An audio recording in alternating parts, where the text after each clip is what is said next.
समीर आणि Neha financially sound जोडपं आहे. त्यांच्याकडच्या जनाबाई अजूनही आलेल्या नसतात. समीर सरळ म्हणतो, त्यांना काढून टाक, दुसरी बोध. पण नेहा तयार नसते. कारण तिला 3 मुली आहेत, नवरा बेकार, घर चालेल तरी कसं त्यांचं? समीर तिला म्हणतो, तिचं घर चालावं म्हणून आपण तिला कामावर ठेवलंय का? त्याची अशी टोकाची भूमिका घेणं तिला मान्य नसतं. त्या दिवशी उशिरा का होईना जनाबाई येते. पोटात मळमळत असल्यामुळे हॉस्पिटलमध्ये गेल्याचं सांगते आणि गरोदर असल्याचंही सांगते. नेहा तिला समजावत म्हणते, आधीच पदरात 3 मुली आणि आता हे? जनाबाई म्हणते, वंशाला दिवा नको का? यावेळी मला खात्री आहे, मुलगाच होणार. नेहा ऑफिसला जाताना जनाबाई उशिरा येण्याचं कारण समीरला सांगते. समीरलाही हा शॉक असतो. तो म्हणतो, काय मरायचंय का तिला? नेहा म्हणते, ती खुश आहे ना? मला त्याच गोष्टीचा हेवा वाटतोय. आपण गेली 7 वर्ष प्रयत्न करत आहोत, पण रिझल्ट काय आहे? तो तिला समजावतो, मेडिकल सायन्स आता खूप पुढे गेलंय, काहीतरी मार्ग नक्की निघेल. ती अगतिकपणे म्हणते, मला आई व्हायचंय. तो तिला ऑफिसकडे सोडतो. ऑफिसमध्ये पोहोचल्यावर त्याला एक गुड न्यूज मिळते. 18 वर्षांनंतर त्याचे बॉस बाप होणार असतात. समीर त्याच्या डॉक्टर मित्राला भेटतो. इतकी वर्ष प्रयत्न करूनही रिझल्ट 0 असल्यामुळे तो फ्रस्ट्रेट झालेला असतो. डॉक्टर प्रशांत त्याला म्हणतो, तुमचे रिपोर्ट्स मी डॉक्टर बॅनर्जींना पाठवलेत. रिझल्ट मिळेल, पण कधी ते सांगू शकत नाही. उत्तर आलं की ठरवू. रविवारचा दिवस, समीरचा मटणाचा वार. त्यात त्याची नलू आत्या घरी येते. नेहासमोर आल्यावर आत्या नेमकं वर्मावर बोट ठेवते. तुमची प्रगती कुठपर्यंत आली आहे? ती तिला विचारते. हा विषय नेहाला नकोसा वाटतो. ती काही कारण सांगून आत निघून जाते. नेहा ऑफिसमध्ये असताना तिला अरुंधती देशपांडेंचा फोन येतो. तिच्या चेहऱ्यावर आनंद दिसतो. ती लगेचच श्रियाला फोन करते. श्रिया तिला म्हणते, मी आणि प्रशांत नेहमीच तुझ्या पाठीशी आहोत, पण ही गोष्ट तू आधी समीरला सांगायला हवीस. ती समीरशी या विषयावर बोलते. तो तिला स्पष्ट सांगतो, या विषयावर मला काही बोलायची इच्छा नाही. त्या रात्री दोघांचा अबोला असतो. दुसऱ्या दिवशी नेहा रागावलेली असते. तुला ऑफिसला जायचं नाही का? तो विचारतो. ती नाही म्हणते. असं न बोलून प्रश्न सुटत नाहीत. बाळाला बघायला कधी जायचं? त्याचं हे बोलणं नेहासाठी सुखद धक्का असतो. श्रद्धानंद अनाथाश्रम. सगळे आश्रमात येऊन देशपांडेबाईंना भेटतात. मुलाला दत्तक घेण्याऐवजी त्यांनी मुलीला दत्तक घेण्याचा निर्णय घेतलेला असतो. काही फॉर्म्सची फॉर्मॅलिटी झाल्यावर नेहा बाळाला बघते. तिच्या चेहऱ्यावर आई झाल्याचं समाधान असतं. ती समीरला थँक्स म्हणते. बाळ घरी येतं.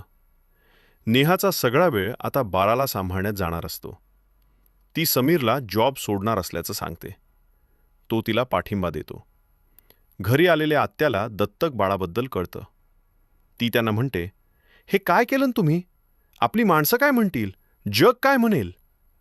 समीर सरळ तिला म्हणतो, तुझ्याशिवाय कोणाला इतका वेळ आहे? आत्या रागानं निघून जाते. नेहानं मातृत्व तर अनुभवलं, पण तिचं संगोपन कसं करायचं याबद्दल ती जनाला विचारते. हिला भूक लागलीये हे कसं समजायचं?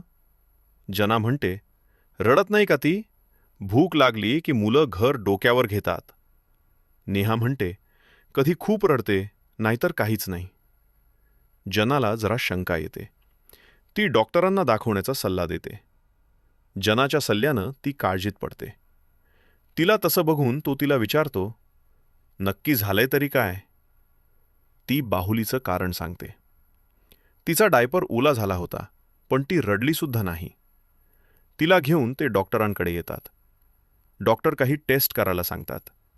तिच्या टेस्ट होतात. समीरनं बाहुलीसाठी खेळण्यांची ऑर्डर दिलेली असते. समीर ऑफिसमध्ये असताना डॉक्टर प्रशांतचा फोन येतो.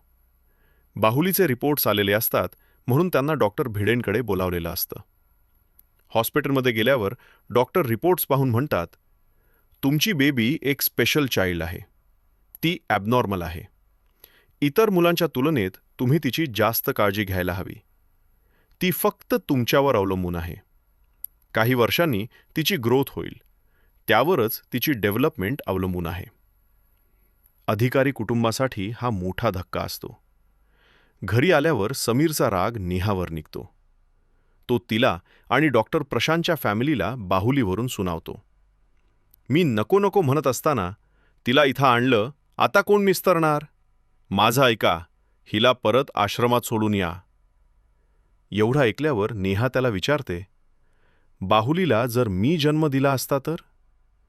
पण समीर ऐकण्याच्या मनस्थितीत नसतो. वर्ष सरतात. बाहुली आता मोठी झालेली असते. समीरला प्रमोशन मिळून 5 वर्ष झालेली असतात. आणि आजच बाहुलीचा वाढदिवस असतो. नेहा त्याला ऑर्डर दिलेला केक घेऊन यायला सांगते. तो केक घेऊन घरी येतो. घरी वाढदिवसाची तयारी चाललेली असते. केकची पिशवी टीपॉयवर ठेवून नेहा आत जाते. बाहुली तो बॉक्स उघडते आणि केक खायला लागते. बाहेर आलेला समीर ते पाहतो. त्याचा पारा चढतो. तो तिच्यावर हात उगारणार तेवढ्यात आत्या मध्ये पडत म्हणते, काय झालं एवढं? तिच्यासाठीच तर आणलाय ना तो? बाहेर आलेल्या नेहाकडे बघून तो म्हणतो, ही मुलगी कधीही सुधरू शकत नाही. ती फक्त ॲबनॉर्मलच नाही तर मूर्खसुद्धा आहे. नेहा रात्री समीरशी बोलते. त्याला म्हणते, नुसतं बाप म्हणून जबाबदारी नाही पार पडता येत, त्याला मायेची जोडही लागते. बाहुली आल्यापासून तुला यश मिळालं. तुझ्यासाठी ती लक्की आहे. तो तिला म्हणतो, ते काही मला माहीत नाही. तुला मी हवा आहे की बाहुली? नेहा बाहुलीला सोडायला तयार नसते. दुसऱ्या दिवशी नेहाची तब्येत बरी नसते. ती समीरला बाहुलीला शाळेत सोडायला सांगते. गाडीत बसल्यावर सुद्धा नेहा त्याला म्हणते, तिला गेटवर नको, आत सोड. तो बाहुलीला घेऊन शाळेच्या गेटपाशी येतो. पण तिला तिथे न सोडता गाडी पुढे घेऊन जातो. एका निर्जन स्थळी आल्यावर तिला एका झाडाखाली बसवून मागे न पाहता निघून जातो. ऑफिसमध्ये गेल्यावरही त्याला त्याने केलेलं कृत्य आठवतं. त्याचं कामात लक्ष लागत नाही.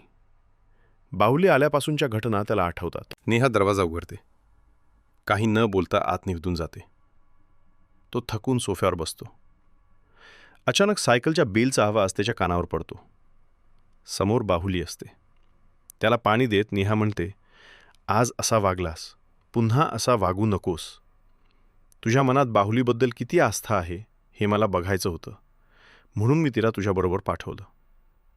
तुला माहीत नसेल कदाचित, पण बाहुलीच्या बॅगेत तिचं आय कार्ड असतं. त्यावर शाळेचा आणि घराचा पत्ता असतो. एका सभ्य गृहस्थांनी तिला इथे आणून सोडलं.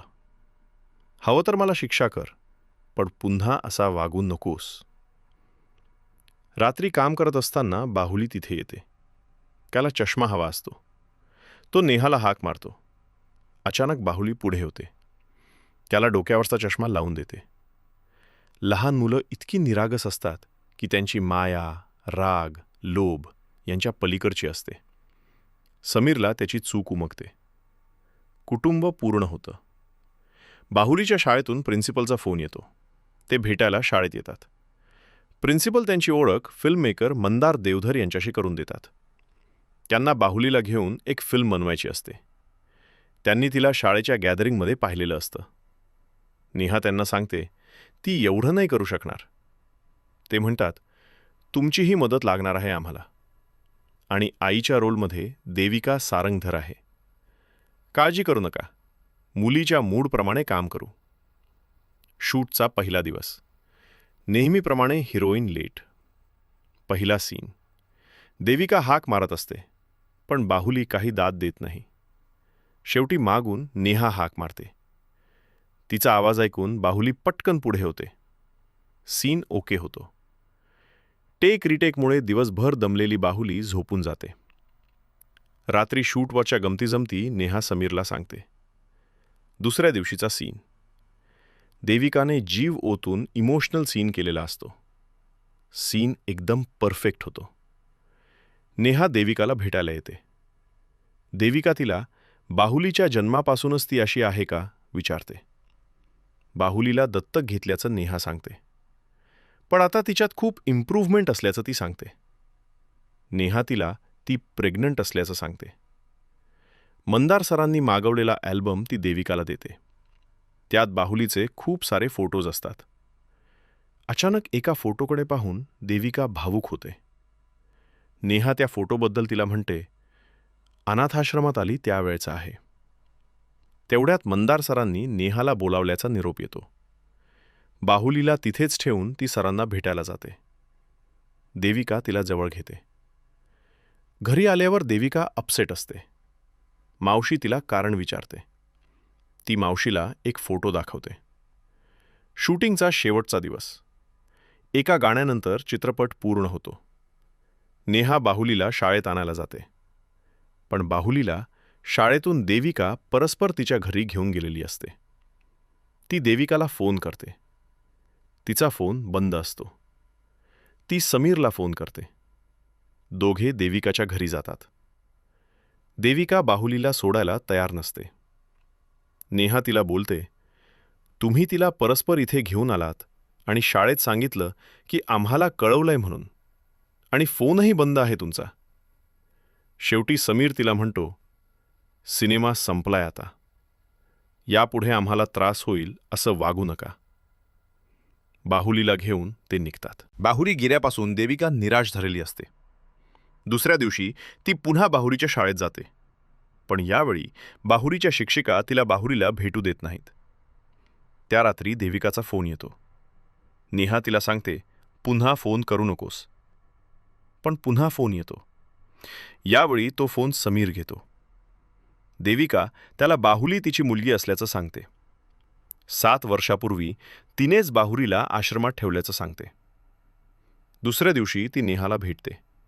ती म्हणते, बाहुली माझी मुलगी आहे. तू फक्त तिला सांभाळलं आहेस. शेवटी नेहा तिला सांगते, बाहुली माझी मुलगी आहे, तेही कायदेशीर. देविका देखील कायद्याचा आधार घेऊन लढणार असल्याचं सांगते. आता बाहुलीच्या कस्टडीसाठी कायद्याचा आधार घ्यावा लागणार असतो. डॉक्टर प्रशांत ॲडव्होकेट शिरोडकरांचं नाव सुचवतो. देविका नेहाला कोर्टबाहेर गाठते. आउटसाईड सेटलमेंटची भाषा करते. केस हरायची भीती वाटतेय का? समीर तिला विचारतो. तिची केस ॲडव्होकेट प्रधान यांनी घेतलेली असते, ज्यांनी आजपर्यंत एकही केस हरलेली नसते.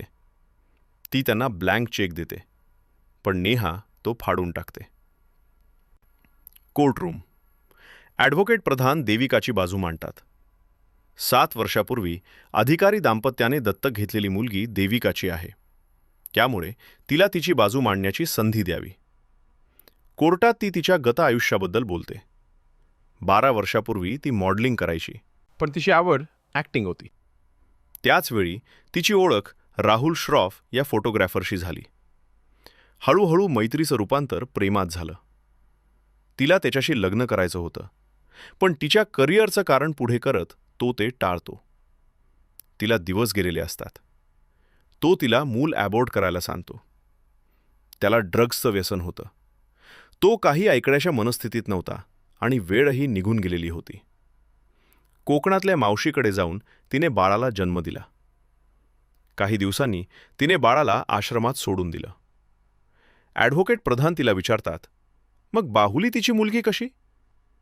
तेव्हा ती बाहुलीच्या जन्माच्या वेळी फोटो काढल्याचं सांगते. नेहाच्या अल्बममध्ये तिला बाहुलीचा आश्रमातला पहिल्या दिवसाचा फोटो दिसतो. त्यावेळी ही तिचीच मुलगी आहे हे तिला कळतं. ॲडव्होकेट शिरोडकरांची वेळ येते. मिस की मिसेस, नक्की तुम्हाला काय म्हणायचं? ते विचारतात. या स्टेटमेंटला ॲडव्होकेट प्रधान आक्षेप घेतात.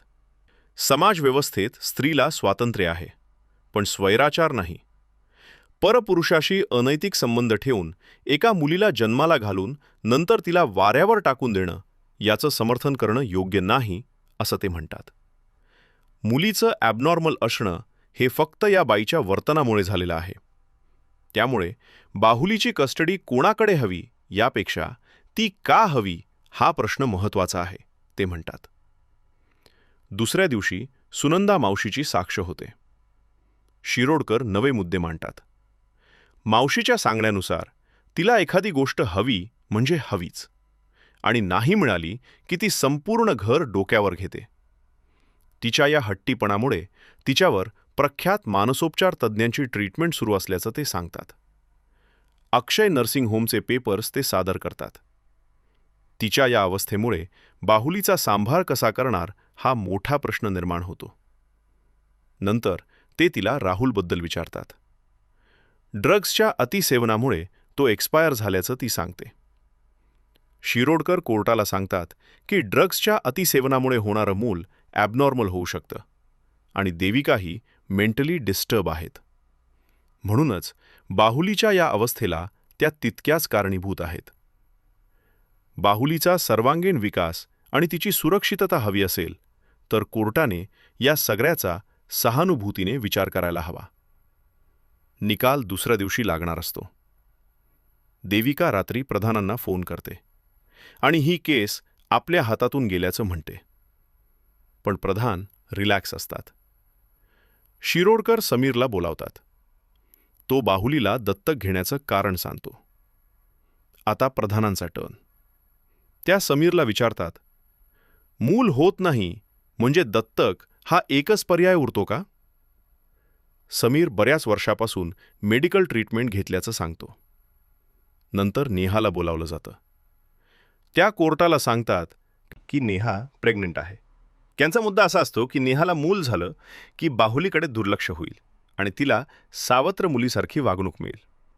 नेहा इमोशनल होऊन म्हणते, आम्ही जरी तिला जन्म दिला नसला तरी तिने आम्हाला जगण्याचा अर्थ शिकवला आहे.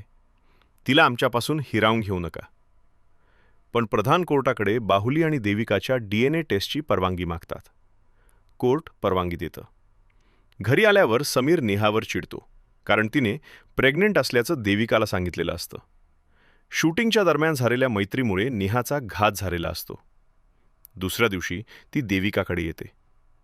जिंकण्याचा आनंद देविकाच्या चेहऱ्यावर असतो. पण तो फार काळ टिकत नाही कारण बाहुलीसाठी नेहाने गर्भपात केलेला असतो. देविकाला हा मोठा धक्का बसतो. मावशी दीनदयाळ हॉस्पिटलमध्ये फोन करते. ॲम्ब्युलन्स येऊन देविकाला घेऊन जाते. कोर्टाचा निकाल अधिकारी कुटुंबाच्या बाजूने लागतो.